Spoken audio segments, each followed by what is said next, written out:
ஜப்பானின் வடக்கு ஹொக்கைடோ மற்றும் அமோரி மாகாணங்களில் நேற்றிரவு 7.5 ரிக்டர் அளவில் சக்தி வாய்ந்த நிலநடுக்கம் ஏற்பட்டது. அமோரி மாகாண கடற்கரையிலிருந்து 80 கிலோமீட்டர் தொலைவில் கடலுக்கு அடியில் 50 கிலோமீட்டர் ஆழத்தில் இந்த நிலநடுக்கம் உருவானதாக ஜப்பான் வானிலை ஆய்வு மையம் தெரிவித்துள்ளது. நிலநடுக்கத்தால் வீடுகள், வாகனங்கள் கடுமையாக குலுங்கின. மக்கள் எழுந்து நிற்கக்கூட முடியாத அளவுக்கு நிலநடுக்கம் உணரப்பட்டது. கடலோர பகுதிகளில் 3 மீட்டர் உயரத்திற்கு சுனாமி அலைகள் எழக்கூடும் என எச்சரிக்கப்பட்டதால் சுமார் 90,000 பேர் பாதுகாப்பான இடங்களுக்கு வெளியேற்றப்பட்டனர்.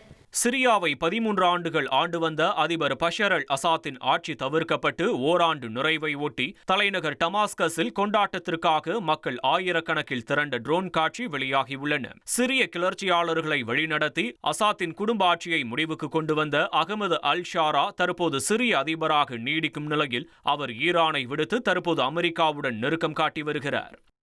1,24,00,000 மனங்களை வென்ற தந்தி டிவி யூடியூப் சேனல். தவிர்க்க முடியாத தம்ப்நெயில்ஸ், கலக்கலான கான்டென்ட்ஸ். நீங்களும் இந்த குடும்பத்தில் இணைய இப்பவே சப்ஸ்கிரைப் பண்ணுங்க. அசுரபலம் கொண்ட எங்கள் டிஜிட்டல் கரங்களில் உங்கள் விளம்பரங்களை சேர்க்க வாட்ஸ்அப் பண்ணுங்க. 8939883838. Email advtthanditv@dttv.in.